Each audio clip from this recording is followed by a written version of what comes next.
Movie के start में एक लड़का ज़ोंबी से बच के भाग रहा था। अगर ऐसा ही चलता रहा तो वो काम के लिए लेट हो जाएगा। हम एक साल पीछे जाते हैं, हमें वही लड़का दिखाया जाता है। इस लड़के का नाम है तेंदो अकीरा।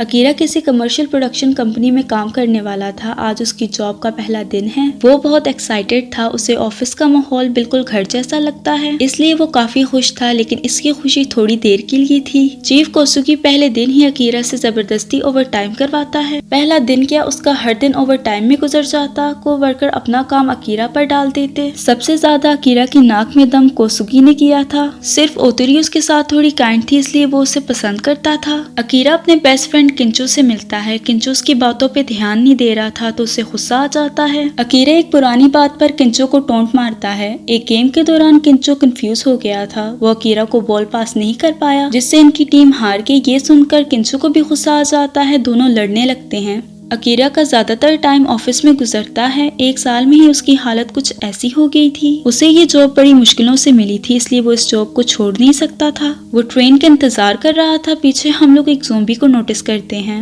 नेक्स्ट सीन में अकीरा उठता है। वो ऑफिस नहीं जाना चाहता था, लेकिन वो ऑफिस के लिए तैयार होता है। अकीरा ज़ोंबी को देखता है जो एक लड़की को खा रहा था। अकीरा डर के भागने लगता है। उसकी बिल्डिंग में हर जगह ज़ोंबी थे। हम लोग आ गए थे प्रेजेंट डे में। वो बिल्डिंग की रूफ टॉप पे जाता है। ज़ोंबी से बचते हुए वो ग्रिल क्रॉस करता है। एक जहाज भी क्रैश हो रहा था। शहर की हालत देख के उसे इतना तो पता चल गया था कि आज उसे ऑफिस नहीं जाना। अकीरा की खुशी का कोई ठिकाना नहीं था, क्योंकि उसे एक साल बाद आजादी मिली थी, जिसका ये भरपूर फायदा उठाने वाला था। उसे ओतोरी की याद आती है। वो उसे मैसेज करता है। ओतोरी उसे अपनी लोकेशन सेंड करती है। नेक्स्ट सीन में एक कपल दिखाया जाता है जो अपने घर में बंद थे। उस आदमी की वाइफ प्रेग्नेंट थी। अकीरा उनसे पूछता है कि अगर उन्हें किसी चीज की जरूरत है तो वो शहर जा रहा है, वो उसे बता सकते हैं। वो उसे अपनी जरूरत बताते हैं। अकीरा जाने के लिए तैयार हो जाता है। वो साइकिल से ओतोरी के घर जाता है। ओतोरी जख्मी थी। वो अकेली नहीं थी, कंपनी का डायरेक्टर भी वहीं था। वो ज़ोंबी बन गया था।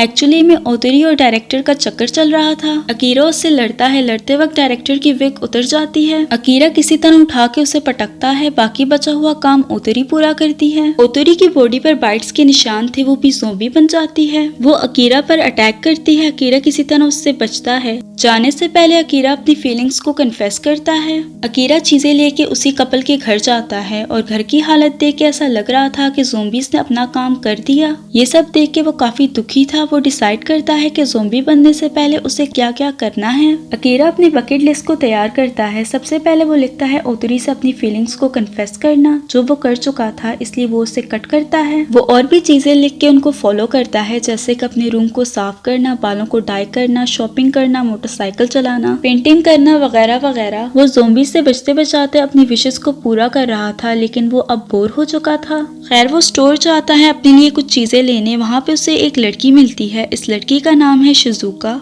स्टोर के बाहर एक आदमी उनसे मदद मांगता है। अकीरा उसे बचाने जाता है। ज़ोंबी अकीरा के पीछे पड़ जाता है। शिजुका उसे बचाती है। एक और ज़ोंबी आता है। शिजुका साउंड की मदद से उसे डिस्ट्रैक्ट करती है। अकीरा उससे इम्प्रेस होकर उसे कैंपिंग के लिए इनवाइट करता है। शिजुका ये कह के मना करती है कि वो अकीरा जैसे लोगों से दूर रहना पसंद करती है, जो अपने साथ दूसरों को भी मुसीबत में डालते हैं। अकीरा घर जाता है। उसे किंचो की याद आती है। वो किंचो को कॉल करता है। वो अभी भी जिंदा था। वो किसी लव होटल में फंसा था। किंचो उसे बचाने जाता है। ज़ोंबीज से बचते बचाते अकीरा रात को होटल के बाहर पहुंचता है। वो साउंड की मदद से ज़ोंबीज को डिस्ट्रैक्ट करके होटल में जाता है। किंचो उसे देख के काफी खुश था। अकीरा उस दिन लड़ने के लिए माफी मांगता है। किंचो भी उससे माफी मांगता है। दोनों उस होटल से भागते हैं। फिर दोनों साथ मिलके खाना खाते हैं। किंचो उसकी बकेट लिस्ट देखता है, जिसमें सबसे नीचे लिखा था अपने बेस्ट फ्रेंड को ढूंढ के उससे माफी मांगना, जो वो कर चुका था। ये पढ़कर किंचो की आंखों में आंसू आने लगते हैं। वो अकीरा को उसे बचाने के लिए थैंक यू बोलता है। अकीरा को आइडिया आता है। उसे पता चल गया था कि उसने क्या करना है। वो सुपर हीरो बनेगा जो सबको बचाएगा। किंचो कहता है कि ना वो सुपरमैन की तरह उड़ सकता है और ना स्पाइडरमैन की तरह हाथों से जाले निकाल सकता है। ज़ोंबी आउटब्रेक का छठा दिन था। जापान में हर जगह ज़ोंबीज फैल गए थे। अकीरा कहता है कि वो लोग एक्वेरियम जाएंगे, क्योंकि उसे चाहिए था शार्क सूट। वो सूट स्टील से बना है, जिससे वो ज़ोंबी बाइट से बच सकता है। सुपर हीरो बनने के लिए ये सूट इम्पोर्टेंट था, जो उन्हें उस एक्वेरियम में मिलेगा। किंचो भी मान जाता है। जाने से पहले इन्हें कुछ सामान की जरूरत थी। ये लोग बाहर जाते हैं। हर जगह ज़ोंबीज थे।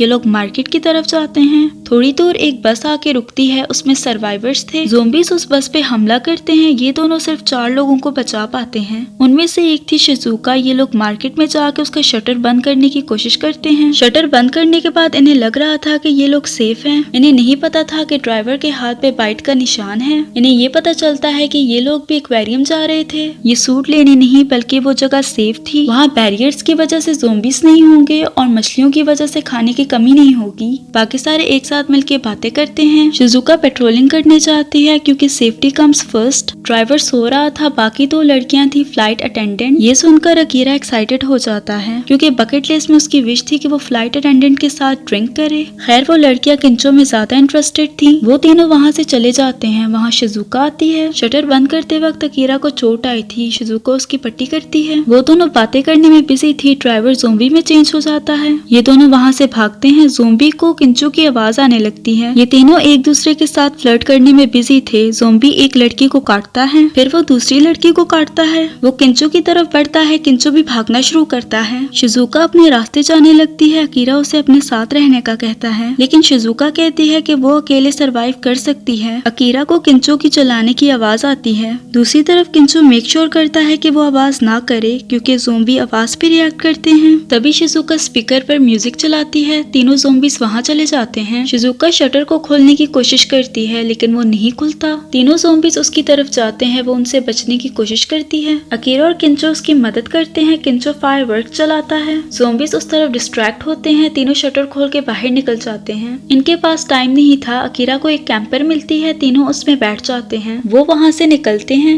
शिजुका के नजदीक हर इंसान को अपनी सेफ्टी प्यारी होती है, इसलिए वो कंफ्यूज थे कि दोनों ने अपनी जान उसके लिए खतरे में क्यों डाली। अकीरा जवाब देता है कि सुपर हीरो ऐसा ही करते हैं। शिजुका इरिटेट होकर कहती है कि वो सिर्फ एक्वेरियम जाना चाहती है। वो दोनों भी एक्वेरियम जा रहे थे तो तीनों एक साथ सफर तय करते हैं। सफर के दौरान ये बकेट लिस्ट की विशेष को भी पूरा करते हैं। शुरू में शिजुका थोड़े नखरे करती है लेकिन फिर वो एंजॉय करने लगती है। वो तीनों सबसे पहले योगा करते हैं, फिर पैराग्लाइडिंग। कुछ दिन गुजर जाते हैं। लास्ट में ये लोग हॉट स्प्रिंग पे जाते हैं। हॉट स्प्रिंग में ज़ोंबीज भी थे। ये लोग भी एक हॉट स्प्रिंग में जाके मजे करते हैं। किंचो कहता है कि कल ये एक्वेरियम पहुंच जाएंगे। ये सुन के शिजुका दुखी होती है क्योंकि अब उसे उनका साथ छोड़ना होगा। शिजुका चली जाएगी इसलिए अकीरा भी थोड़ा बहुत दुखी था। ये तीनों फायरफ्लाइज को देखते हैं। शिजुका उन्हें थैंक यू बोलती है उस दिन उसे बचाने के लिए। रात को अकीरा अपनी बकेट लिस्ट में और चीजें ऐड करता है। ज़ोंबी आउटब्रेक के 10वें दिन ये एक्वेरियम पहुंच आए थे। थोड़ा करीब जाते ही उनके कैंपर का टायर पंचर हो जाता है जिससे कैंपर बेकाबू होता है। अकीरा बेहोश हो जाता है।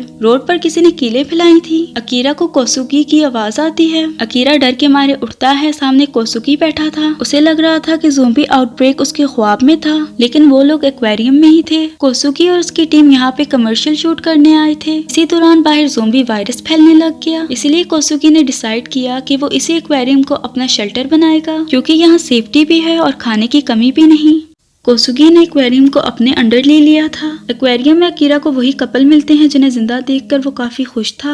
वहाँ बहुत सारे सर्वाइवर्स थे जो इस एक्वेरियम में सेफ्टी का सुनकर आए थे। कोसुगी अपनी टीम के साथ मिलकर उन सब पर हुक्म जमा रहा था एज इफ कि वो उन सब का बॉस हो। कोसुगी ने इन्हें शेल्टर सिर्फ इस शर्त पर दिया कि सारे उसके लिए काम करेंगे। शिजुका और किंचो समेत सारे काम कर रहे थे। वो अकीरा को अपनी सिक्योरिटी टीम से मिलाता है। वो थे बहुत सारे ज़ोंबीज जो एक्वेरियम के बाहर केज में बंद थे। इन्हें यहाँ इसीलिए रखा गया था कि अगर फ्यूचर में कोई इन पर अटैक करने की कोशिश करे तो वो ज़ोंबीज को देखकर भाग जाए। ज़ोंबीज को साउंड की मदद से कंट्रोल करके ट्रक्स को अंदर लाया जाता है। कोसुगी के नजदीक ज़ोंबीज बेस्ट एम्प्लॉइज हैं जो 24 आवर्स बिना कंप्लेंट के काम करते हैं। वो अकीरा को ज़ोंबीज से मिलाता है कि वो बिल्कुल उनकी तरह है। वो उसे अपने साथ काम करने की ऑफर देता है। अकीरा कहता है कि उसकी बकेट लिस्ट अभी बाकी है। कोसुगी उसे मैनिपुलेट करता है। वो उससे कहता है कि अपने दोस्तों की सेफ्टी से ज्यादा उसे अपनी विश लिस्ट की पड़ी है। उसके दोस्त यहाँ पे सेफ होंगे। कोसुगी अपनी चाल में कामयाब हो जाता है। अकीरा मान गया था। नेक्स्ट सीन में सारे खाना खा रहे थे। सबके लिए खाना कुछ ऐसा था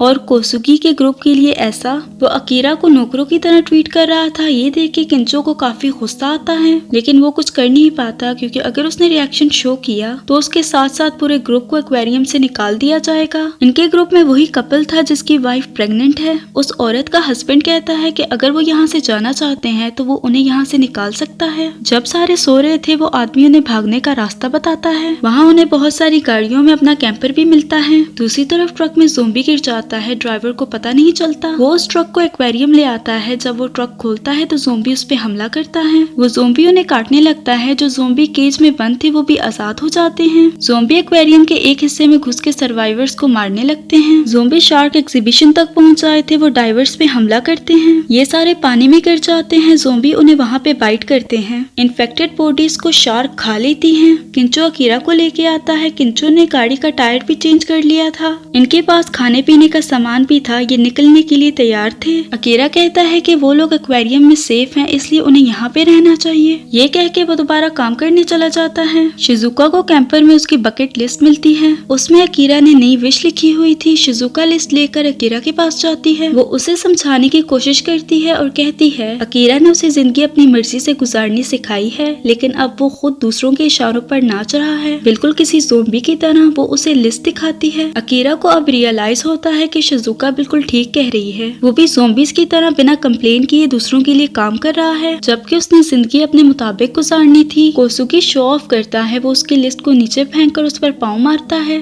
फाइनली अकीरा कोसुगी को पुश करता है और अपनी लिस्ट को उठाता है। कोसुगी को गुस्सा आता है। अकीरा कहता है कि अब वो उसके लिए काम नहीं करेगा, यहाँ तक कि वो उसकी शक्ल भी नहीं देखना चाहता। शिजुका और किंचो खुश होते हैं। तभी वहाँ पर ज़ोंबीज आ जाते हैं। ये तीनों लोगों को बचाने लगते हैं। कोसुगी अपनी जान बचाने के लिए अपने 2 वर्कर्स यामागुची और योशिदा को ज़ोंबीज के आगे फेंकता है। अकीरा उन दोनों को बचाता है। ये सब भागकर शार्क एग्जीबिशन में जाकर दरवाजा लॉक करते हैं। कोसुगी भी वहाँ था। किंचो उससे लड़ने लगता है। पानी में हलचल होने लगती है। एक शार्क पानी से बाहर आती है। वो शार्क इन्फेक्टेड है। शार्क को देखकर इस बार कोसुगी किंचो को आगे करके खुद भाग जाता है। सारे डर कर भागने लगते हैं। शिजुका कहती है कि डरने की कोई बात नहीं, शार्क जमीन पर नहीं चल सकती। तभी शार्क की बहुत सारी टांगे निकलने लगती हैं। ये उन इन्फेक्टेड लोगों की टांगे थी जिन्हें शार्क ने खाया था। शार्क चलने लगती है। सारे डर के उससे भागते हैं। ये सब खुद को कमरे में लॉक करते हैं। बाहर शार्क दरवाजे को हिट कर रही थी। बाहर कोसुगी शार्क से छुपा हुआ था। वो आराम से निकलने की कोशिश करता है। उससे आवाज होती है जिससे शार्क उसके पीछे पड़ जाती है। अकीरा कमरे में देखता है, वहाँ पे कोसुगी नहीं था।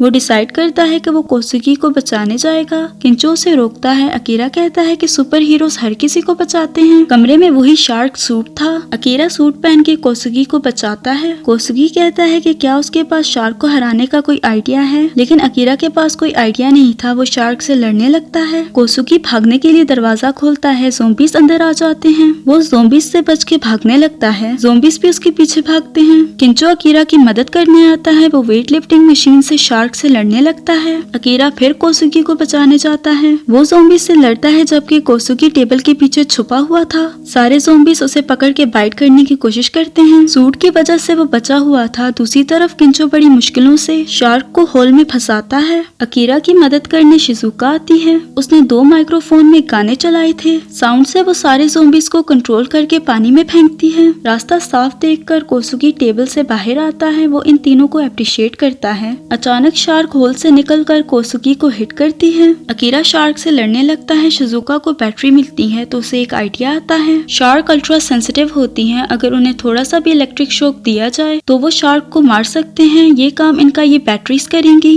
बैटरीज उसकी नाक में डालनी थी और ये काम सिर्फ अकीरा कर सकता था क्योंकि उसके पास सूट है। अकीरा शार्क से लड़ रहा था। लड़ाई के दौरान शिजुका का पैर फंस जाता है। शिजुका अकीरा को बैटरीज के बारे में समझाती है। शार्क अकीरा को दूर फेंकती है। किंचो के पास बैटरीज थी। शार्क अकीरा की तरफ जा रही थी। किंचो उसे अपनी तरफ बुलाता है। शार्क उसकी तरफ जाने लगती है। अकीरा उसे बैटरी फेंकने का कहता है। किंचो को वही गेम याद आती है जब वो बॉल पास नहीं कर पाया था, जिससे वो लोग गेम हार गए थे, लेकिन आज वो ये गलती नहीं करने वाला था। वो बैटरी से अकीरा को पास करता है। शार्क उसे हिट करती है। किंचो को ऐसे देखकर अकीरा को बहुत गुस्सा आता है। वो बैटरीज को अपने हाथ में लेकर जंप करता है। वो बैटरी शार्क के करीब लाता है जिससे वो मर जाती है। इन दोनों को लगता है किंचो मर गया, लेकिन वो मरने की एक्टिंग कर रहा था। सारे सर्वाइवर्स एक्वेरियम छोड़कर जा रहे थे। कोसुगी भी जिंदा था। वो उन्हें रोकने की कोशिश करता है, लेकिन कोई भी रुकने के लिए तैयार नहीं था। इवन यामागुची और योशिदा भी उसे छोड़ देते हैं, ये कहकर कि उससे अच्छा लीडर तो अकीरा है।